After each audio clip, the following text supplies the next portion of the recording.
السلام علیکم ورحمۃ اللہ وبرکاتہ. الحمد للہ رب العالمین والصلاة والسلام على رسوله الكريم وبعد. قال الله تعالى في القرآن المجيد والفرقان الحميد: ومن أحسن قولا ممن دعا إلى الله وعمل صالحا. رب اشرح لي صدري ويسر لي أمري واحلل عقدة من لساني يفقه قولي. رب زدني علما رب زدنی علما رب زدنی علما. سب سے پہلے اللہ تعالیٰ کا شکر احسان ہے کہ اس نے ہمیں اپنی زندگی میں ایک اور مرتبہ ایک دینی مجلس میں بیٹھنے کا موقع عنایت فرمایا. اللہ تعالیٰ سے دعا ہے کہ اللہ تعالیٰ ہم تمام کے اس بیٹھنے کو قبول فرما اور جنت الفردوس میں اسی طرح ہمیں اکٹھا جمع فرما. حاضرین، جیسے کہ ہم تمام جانتے ہیں کہ الحمدللہ ہر ہفتے اتوار کے دن یہاں پر ہفتہ واری درس منعقد کیا جاتا ہے اور آپ حضرات کے سامنے مختلف عناوین پر گفتگو کی جاتی ہے. آج جس عنوان کے تحت میں آپ حضرات کے سامنے گفتگو کرنے جا رہا ہوں وہ یہ کہ اذان ایک دعوت، ایک پیغام. حاضرین، عبادت کی غرض سے لوگوں کو جمع کرنے کے لیے مختلف مذاہب مختلف طریقے استعمال کرتے ہیں.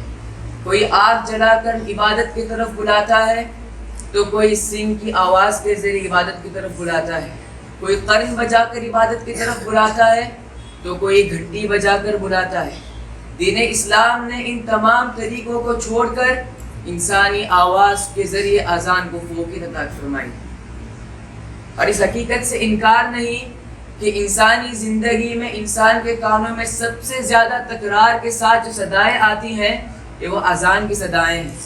دن میں 5 مرتبہ بندہ اذان کو سنتا ہے، چاہے وہ مومن ہو، کافر ہو، اجمی ہو، عربی ہو، وہ دن میں 5 مرتبہ اذان کے ان کلمات کو سنتا ہے. تو یہ اذان کے کلمات ہمارے لیے کیا پیغام لے کر آتے ہیں اور اس اذان کی ابتدا کس طرح ہوئی، آج کے اس درس میں انشاءاللہ میں حضرات کے سامنے اسی کے تحت گفتگو کروں گا. حاضرین، جب آپ صلی اللہ علیہ وسلم اور صحابہ مکے سے ہجرت کر کے مدینے کی طرف آ گئے، ابتدا میں نماز کے لیے جمع ہونے کے لیے جو وقت متعین کیا گیا تھا صحابہ اس وقت پر جمع ہو جاتے تھے. لیکن جیسے جیسے وقت بڑھتا گیا، لمحہ گزرتا گیا، صحابہ کی تعداد میں اضافہ ہوتا گیا، اس وقت لوگوں کا ایک وقت پر جمع ہونا بڑا دشوار ہو گیا تھا. کوئی جلدی آ کر نماز کے لیے بیٹھ جاتا تو کوئی تاخیر سے آ کر نماز کے لیے بیٹھ جاتا. کوئی اپنی مصروفیت میں مصروف ہوتا تو کوئی اپنے مشغولیت میں مشغول ہوتا، جس وجہ سے لوگوں کو ایک وقت پہ جمع ہونا بڑا دشوار ہو گیا تھا. تو اس مسئلے کا حل نکالنے کے لیے آپ صلی اللہ علیہ وسلم اور صحابہ ایک مرتبہ ایک مجلس میں بیٹھ گئے تاکہ اس مسئلے کا حل نکل آئے. صحابہ نے اپنی رائے پیش کی. کسی نے کہا کہ ناقوس بجا کر عبادت کی طرف بلایا جائے، کسی نے کہا کہ آگ جلا کر نماز کی طرف بلایا جائے، کسی نے کہا بغل بجا کر نماز کی طرف بلایا جائے. لیکن ان تمام آراء کو یہ کہہ کر رد کر دیا گیا کہ ناقوس بجا کر بلانا یہ عیسائیوں کی عادت ہے، بغل بجا کر بلانا یہ یہودیوں کی عادت ہے، اور آگ جلا کر بلانا یہ مجوسیوں کی عادت ہے. لہٰذا ان تمام آراء کو رد کر دیا گیا. اب نئی ایک رائے پیش کی گئی کہ صحابہ میں سے ایک کوئی شخص متعین کیا جائے گا، وہ لوگوں کے درمیان جائے گا اور نماز کے وقت الصلاۃ جماعۃ کہہ کر نعرہ لگائے گا، جس کو سن کر صحابہ ایک وقت نماز کے لیے حاضر ہو جائیں گے. اس بات پر اس مجلس کا اختتام ہو گیا.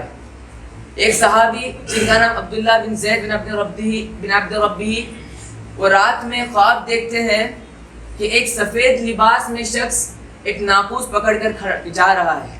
یہ کہتے ہیں کہ میں گیا ان کے پاس اور پوچھتا ہوں کہ آپ یہ مجھے ناقوس فروخت کریں گے؟ تو کہنے لگے وہ شخص کہ آپ کو یہ ناقوس کس لیے چاہیے، کیا وجہ ہے آپ کو ناقوس چاہیے؟ تو انہوں نے کہا کہ میں اس کے ذریعے لوگوں کو نماز کی طرف بلانا چاہتا ہوں. تو وہ شخص کہنے لگے کیا میں تمہیں اس سے بہترین چیز نہ بتاؤں جس کے ذریعے تم نماز کی طرف بلاؤ لوگوں کو؟ تو انہوں نے کہا کیوں نہیں، ضرور بتائیے. تو اس وقت اس شخص نے اس صحابی کو اذان کے کلمات اور اقامت کے کلمات سکھائے. جیسے ہی صبح ہو گئی یہ صحابی آپ صلی اللہ علیہ وسلم کی خدمت میں حاضر ہو گئے. آپ صلی اللہ علیہ وسلم کو اپنا مکمل خواب ذکر کیا. آپ صلی اللہ علیہ وسلم نے ان کے خواب کی تصدیق کی اور کہا جاؤ یہ کلمات جا کر بلال رضی اللہ عنہ کو سکھا دو تاکہ وہ لوگوں کے درمیان اذان دے، کیونکہ ان کی آواز میں مٹھاس پائی جاتی ہے، ان کی آواز بڑی بلند ہے. لہذا عبداللہ بن زید رضی اللہ عنہ بلال رضی اللہ عنہ کے پاس گئے، ان کو یہ کلمات سکھاتے جاتے اور بلال رضی اللہ عنہ اذان کہتے جاتے. جب یہ اذان کی صدائیں عمر رضی اللہ عنہ کے کانوں سے ٹکرائی، چادر گھسیٹتے ہوئے آپ صلی اللہ علیہ وسلم کی خدمت میں حاضر ہوئے. کہنے لگے قسم ہے اس ذات کی جس نے آپ کو مبعوث فرمایا، اے اللہ کے رسول یقیناً میں نے بھی یہ خواب دیکھا ہے. جب آپ صلی اللہ علیہ وسلم نے عمر رضی اللہ عنہ کے خواب کی بھی تصدیق کی اور اللہ تعالیٰ کی حمد و ثنا بیان کی. اس طرح اذان کا افتتاح ہوا، اذان کا آغاز ہوا، اذان کی ابتدا ہو گئی. حاضرین، اذان یہ دین اسلام کا مکمل خلاصہ ہے. اذان کی ابتدا اللہ اکبر کہہ کر ہوتی ہے، اللہ تعالیٰ کی بڑائی بیان کر کے ہوتی ہے. اور اللہ تعالیٰ کو یہ کلمہ اس قدر محبوب ہے کہ بہت سارے مواقع پر اللہ تعالیٰ نے اسے مشروع قرار دیا ہے. جس طرح نماز میں مختلف حیات میں اٹھتے ہوئے جھکتے ہوئے، اسی طرح ایک حرکت سے دوسری حرکت میں منتقل ہوتے ہوئے بندہ اللہ اکبر کہہ کے جاتا ہے. اسی طرح حج عمرہ کا احرام پہنتے ہوئے، صفا و مروہ کے پہاڑیوں پہ چڑھتے ہوئے، کعبۃ اللہ کو دیکھتے ہوئے، کعبۃ اللہ کے پاس داخل ہوتے ہوئے حالت سفر میں، اسی طرح بہت سارے مواقع پہ تکبیر کہہ کر اللہ اکبر کہہ کر بندہ اس کا آغاز کرتا ہے، بندہ اس میں اس کلمے کو استعمال کرتا ہے. اور یہ کلمہ یہ اللہ تعالیٰ کے لیے بڑا، اللہ تعالیٰ کو بہت محبوب کلمہ ہے. اور یہ کلمہ نماز میں 6 مرتبہ، اذان میں جو ہے 6 مرتبہ استعمال کیا جاتا ہے. اس کے بعد دوسری چیز جو ہے وہ شہادتین ہے، یعنی اللہ اشہد ان لا الہ الا اللہ و اشہد ان محمد رسول اللہ. جب بندہ اذان میں کہتا ہے تو اس کے ذریعے بندہ شہادتین کا اقرار کرتا ہے. اور یہ شہادتین اسلام کی بنیاد میں سب سے پہلی بنیاد ہے. جس طرح کہ ابن عمر رضی اللہ عنہ کی روایت ہے، فرماتے ہیں کہ آپ صلی اللہ علیہ وسلم نے فرمایا بنی الاسلام علی 5، کہ اسلام کی بنیاد 5 چیزوں پر رکھی گئی ہے، جس میں سب سے پہلی چیز جس کا تذکرہ آپ صلی اللہ علیہ وسلم نے فرمایا وہ یہی ہے شہادت ان لا الہ الا اللہ وان محمد رسول اللہ، کہ اس بات کی گواہی دینا کہ نہیں ہے کوئی بھی معبود برحق سوا اللہ تعالیٰ کے، اور آپ صلی اللہ علیہ وسلم اللہ تعالیٰ کے بندے اور اللہ تعالیٰ کے رسول ہیں. اور یہ شہادتین کا اقرار جو بندہ اس کو اقرار کر لے گا وہ بندہ مومن کہلائے گا، اور جو بندہ شہادتین کا اقرار نہیں کرے گا وہ بندہ کافر کہلائے گا. اس کے بعد حی علی کا تذکرہ کیا جاتا ہے، یعنی اشہد ان لا الہ الا اللہ و اشہد ان محمد رسول اللہ کہہ کر اس کے بعد حی علی الصلاۃ اور حی علی الفلاح کا تذکرہ کیا جاتا ہے. حی علی الصلاۃ کہہ کر اسلام کی سب سے اہم عبادت کی طرف بلایا جاتا ہے جو کہ نماز ہے. اور یہ نماز یہ وہ عبادت ہے جس کے بارے میں کل قیامت کے دن سب سے پہلے سوال کیا جائے گا، نماز کے متعلق سوال کیا جائے گا. اور یہی وہ نماز ہے جس کے بارے میں آپ صلی اللہ علیہ وسلم نے فرمایا قرۃ عین لی فی الصلاۃ، کہ میری آنکھوں کی ٹھنڈک یہ نماز میں موجود ہے. اسی طرح نماز پڑھنے والوں کے بارے میں فرمایا کہ وہ لوگ جو نماز پڑھتے ہیں ان بین الرجل وبین الشرک والکفر ترک الصلاۃ، کہ ایک بندہ ہے مومن میں اور ایک مشرک میں، ایک کافر میں درمیان فرق کرنے والی چیز کوئی اگر ہے تو وہ ترک صلاح ہے، نماز کو چھوڑنا ہے. جو بندہ نماز پڑھے گا وہ بندہ مومن کہلائے گا، جو بندہ نماز نہیں پڑھے گا وہ بندہ کافر اور مشرک کہلائے گا. اور نماز پڑھنے کے بارے میں یہ مومنوں کی صفت ذکر کی گئی، جس طرح کہ سورہ معارج میں اللہ تعالیٰ نے فرمایا والذین هم علی صلاتهم دائمون، کہ مومن تو وہ ہیں جو اپنے نماز پر قائم رہتے ہیں، ہمیشہ نماز پڑھتے ہیں. اور دوسری طرف اللہ تعالیٰ نے سورہ معارج میں آگے فرمایا والذین هم علی صلاتهم یحافظون، کہ بندہ مومن تو وہ ہے جو اپنے نمازوں کی حفاظت کرتا ہے. جب بندہ اذان کے دوران حی علی الصلاۃ سنتا ہے تو حی علی الصلاۃ سننے کے بعد اس کے اور شیطان کے درمیان ایک جنگ شروع ہو جاتی ہے. جو بندہ حی علی الصلاۃ کہہ کر اس پیغام پر لبیک کہتے ہوئے مسجد کا رخ کرتا ہے وہ بندہ اس جنگ میں کامیاب ہو جاتا ہے، اسلام کے سب سے بڑے دشمن کو شکست دے دیتا ہے. لیکن جو بندہ حی علی الصلاۃ کہہ کر نماز کی طرف نہیں بڑھتا، نماز نہیں پڑھتا، وہ بندہ اپنے مد مقابل شیطان سے ہار جاتا ہے، اور اس وقت جو شیطان کامیاب ہو جاتا ہے، فتح یاب ہو جاتا ہے۔ اور حاضرین، حی علی الصلاح کہنے کے بعد اذان میں فوراً حی علی الفلاح کا تذکرہ کیا گیا، یعنی نماز کی طرف آؤ، کامیابی کی طرف آؤ۔ یہ انسان کی فطرت ہے کہ انسان کوئی بھی عمل بغیر فائدے کے نہیں کرتا، تو اسی لیے اذان میں ایک کلمہ ذکر کیا گیا، حی علی الصلاح، نماز کی طرف آؤ، اور اس کا فائدہ یہ ذکر کیا گیا، حی علی الفلاح، کہ کامیابی کی طرف آؤ، یعنی جو بندہ نماز پڑھے گا، نماز قائم کرے گا، گویا وہ بندہ کامیاب ہو جائے گا۔ اس کے بعد اذان میں جس چیز کا تذکرہ کیا گیا وہ دوبارہ اللہ اکبر ہے، یعنی اللہ تعالیٰ کی بڑائی کا دوبارہ اعلان کیا جا رہا ہے، اللہ تعالیٰ کی بڑائی کا تاکیداً اعلان کیا جا رہا ہے۔ یعنی انسان اس دنیا میں جتنا سوچتا ہے، جو انسان کے ذہن میں خیالات آتے ہیں، جو انسان دیکھتا ہے، اپنے خوابوں میں جو چیزوں کو سوچتا ہے، ان تمام چیزوں سے بڑا جو اللہ تعالیٰ ہے۔ اسی طرح اللہ تعالیٰ اپنے تصرفات میں، اللہ تعالیٰ اپنے پیدا کرنے میں، موت و حیات کے معاملے میں، اللہ تعالیٰ تمام چیزوں سے بڑا ہے، اس چیز کا اقرار کیا جاتا ہے۔ اور اذان کی بالکل آخر میں لا الہ الا اللہ کہہ کر اللہ تعالیٰ کی وحدانیت، اللہ تعالیٰ کی یکتانیت کا اعلان کیا جاتا ہے، اور ساتھ میں تمام معبودان باطلہ کا رد کیا جاتا ہے کہ اللہ تعالیٰ اکیلا معبود برحق ہے، اس کے علاوہ کوئی معبود نہیں ہے۔ اور یہ جو لا الہ الا اللہ جس کو تحلیل کہا جاتا ہے، یہ تمام انبیاء کے بعثت کا مقصد رہا ہے۔ تمام انبیاء جب اس دنیا میں مبعوث فرمائے گئے، وہ تمام جو اس دعوت کو لے کر آئے تھے، جس طرح کہ اللہ تعالیٰ نے قرآن مجید میں فرمایا وَمَا أَرْسَلْنَا مِن رَّسُولٍ إِلَّا نُوحِي إِلَيْهِ أَنَّهُ لَا إِلَهَ أَنَا فَاعْبُدُونِ، کہ تمام انبیاء جن کو اس دنیا میں بھیجا گیا، ان تمام کا مقصد یہی تھا کہ وہ اس چیز کو پھیلائے کہ نہیں ہے کوئی بھی معبود برحق سوا اللہ تعالیٰ کے۔ یہ تو گویا جتنے پیغامات آپ حضرات کے سامنے بتائے گئے، یہ اذان کے کلمات سے بظاہر نظر آنے والے پیغام ہیں۔ یعنی اذان یہ اللہ تعالیٰ کی وحدانیت، اللہ تعالیٰ کی یکتانیت، اللہ تعالیٰ کی بڑائی، شہادتین کا اقرار، نماز کی طرف بلانا، نماز کی کامیابی کا تذکرہ کرنا، ان تمام پیغامات کو لے کر اذان ہمارے سامنے آتی ہے دن میں 5 مرتبہ۔ یہ تو اذان کے بظاہر ہم لوگ کو معلوم جو مفہوم ہمیں سمجھ میں آتا ہے، لیکن اذان کے اندر جو مضمر ایک بات ہے، جس چیز سے ہم لوگ نا آشنا، ہم اسے جانتے نہیں ہیں، وہ یہ کہ جب مؤذن دن میں 5 مرتبہ اذان دیتا ہے، جب اذان دینے کے بعد لوگ ایک جگہ نماز پڑھنے کے لیے جمع ہو جاتے ہیں، تو یہ ہمارا جمع ہونا میدان محشر کے جمع ہونے کو یاد دلاتا ہے۔ یعنی جب بندہ مومن دن میں 5 مرتبہ اذان کے کلمات کو سنتا ہے، تو اذان اس کے پاس یہ پیغام لے کر آتی ہے کہ تو اس دنیا میں جو جی رہا ہے، یہ مختصر سی مدت جی رہا ہے، اپنے آخرت کے لیے کچھ تیار کر لے، اللہ کے سامنے کھڑے ہونے کے لیے کچھ تیار کر لے، کہ جس طرح تو اذان سن کر مسجد میں جمع ہوتا ہے، کل میدان محشر میں تو اللہ تعالیٰ کے پاس جمع ہونا ہوگا۔ یہ تمام پیغامات بندہ مومن کے لیے اذان اپنے ساتھ لے کر آتی ہے۔ یہ تو ایک طرف پہلو ہو گیا کہ بندہ مومن کے لیے اذان ایک پیغام ہے، لیکن وہیں پر اذان غیر مسلموں کے لیے ایک دعوت ہے۔ بہت سارے غیر مسلم ایسے ہیں جو اذان سن کر دین اسلام کی طرف مائل ہو گئے، اسلام لانے پر مجبور ہو گئے، جن میں بہت سارے واقعات ہیں، ان میں سے 2-3 میں آپ حضرات کے سامنے بیان کرتا چلوں گا۔ فرانس کی ایک خاتون جس کا نام سیمیا ویلی تھا، کہتی ہے کہ زندگی کے تمام نعمتیں اس کے پاس موجود تھے، شادی کو 20 سال کا عرصہ گزر چکا تھا، اولاد بڑی ہو چکی تھی، تمام نعمتیں موجود ہے، اس کے باوجود زندگی سے ڈپریشن جا نہیں رہا ہے، آئے دن زندگی میں تکلیفات آتے جا رہے ہیں۔ کہتی ہیں کہ میں نے اپنے گھر والوں سے اجازت طلب کی کہ میں کہیں سیر و تفریح کے لیے دور چلی جاؤں، گھر والوں کی اجازت ملنے کے بعد کہتی ہے کہ میں یوگوسلاویا چلی گئی، وہاں کے سب سے آخری مقام بوسنیا جا پہنچی، وہاں پر زندگی میں سب سے پہلے مرتبہ اذان کی صدائیں میرے کانوں سے ٹکرائی۔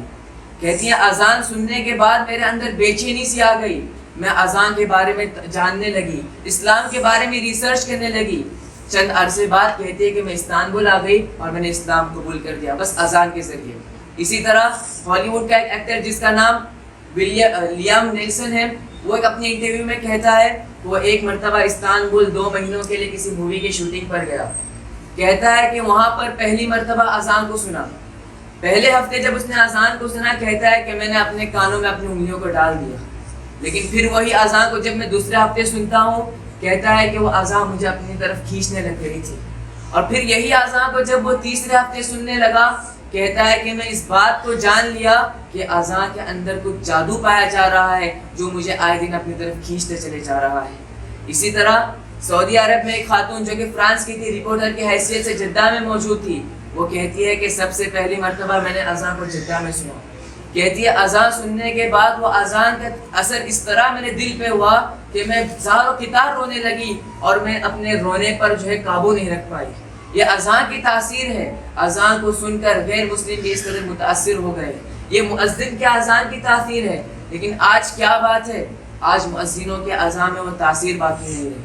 آج مؤذن اذان تو دے رہا ہے، لیکن لوگ اس کے اذان کے ذریعے دین اسلام کی طرف مائل نہیں ہو رہے۔ اس کے چند وجوہات ہیں، اس میں سب سے اہم وجہ یہ ہے کہ آج مؤذن کے اندر اخلاص پایا نہیں جاتا۔ آج مؤذن جو اذان دے رہے ہیں وہ دنیاوی مفادات کے لیے اذان دے رہے ہیں، اللہ تعالیٰ کو راضی کرنے کے لیے اذان نہیں دے رہے ہیں۔ اس میں دوسری ایک وجہ یہ کہ آج مؤذن جو اذان دینے کے لیے متعین کیے گئے ہیں وہ گنہگار ہیں، وہ گناہ کرتے ہیں پھر آ کے اذان دیتے ہیں، جس کی وجہ سے ان کے زبان میں تاثیر باقی نہیں رہی۔ اور ایک اہم وجہ اس میں یہ بھی ہے کہ آج مؤذن بے وضو اذان دینے لگے ہیں، یعنی بغیر وضو کے اذان دینے لگ چکے ہیں، جس کی وجہ سے ان کے اذان کے اندر وہ تاثیر باقی نہیں رہی۔ اگر اس کو میں فکر اقبال اگر کہوں تو رہ گئی رسم اذا روح بلالی نہ رہی۔ لیکن ہمیں چاہیے کہ ہم اپنے اندر، اپنے زبان کے اندر وہ تاثیر پیدا کرے، اپنے اندر وہ اخلاص پیدا کرے، اپنے آپ کو گناہوں سے دور کرے، جس کے ذریعے جب ہم اذان دیں گے تو لوگ اسلام کی طرف قریب ہوتے چلے جائیں گے۔ جو لوگ اسلام میں ہیں وہ دین اسلام کے جو اعمال ہے اس کی طرف قریب ہوتے جائیں گے۔ لہذا ضرورت اس بات کی ہے کہ آج مؤذن اپنا مقام و مرتبہ سمجھے۔ آج عوام کو بھی چاہیے کہ وہ مؤذن کو اس کا مقام و مرتبہ دے۔ آج دیکھا جاتا ہے کہ عوام مؤذن کو حقارت کی نگاہ سے دیکھنے لگ گئی ہے، مؤذن کو طبقے کا سب سے نچلا انسان دیکھا جاتا ہے۔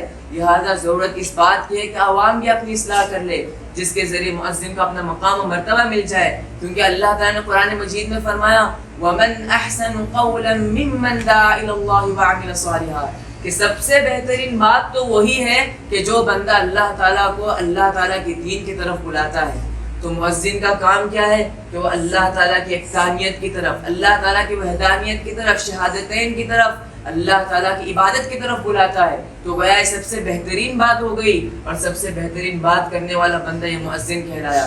لہذا مؤذن کو چاہیے کہ اپنے مقام و مرتبے کو سمجھے۔ اور اسی طرح مؤذن کی فضیلت کے بارے میں آپ صلی اللہ علیہ وسلم نے فرمایا کل روز قیامت سب سے لمبی گردنیں والے یہ مؤذن ہوں گے۔ لہذا مؤذنوں کو چاہیے کہ ان تمام فضیلتوں کو اپنے سامنے رکھیں اور اپنی اصلاح کریں اور دین اسلام کی طرف لوگوں کو بلانا شروع کر دیں۔